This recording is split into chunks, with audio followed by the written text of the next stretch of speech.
And they're renewing into the highest interest rates in over 20 years. You've probably seen headlines like foreclosures on the rise, debt loads at historic levels, homeowners are being squeezed.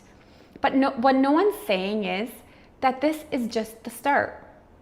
Because the Bank of Canada isn't planning major cuts this year.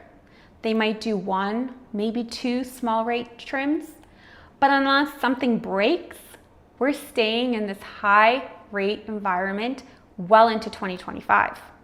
Which means the entire class of homeowners who bought or refinanced between 2020 and 2022 is about to get hit. Their renewals aren't staggered anymore. They are now stacked. And they're renewing into the highest interest rates in over 20 years. The ones that are in real danger, the short-term rental owners, Airbnb hosts, cottage investors, people who bought second homes with the idea that rental income would cover the mortgage.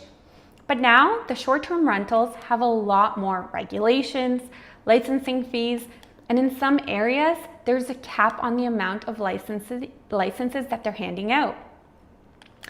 And then the ones who can't get a license, they're struggling. Bookings are down 25% year over year across Muskoka and the Kawartha Lakes.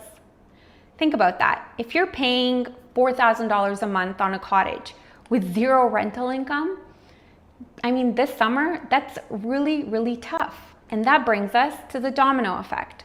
Because every foreclosure that hits the market, that's a comparable sale dragging down the rest of the neighborhood. We're already seeing that in the cottage country.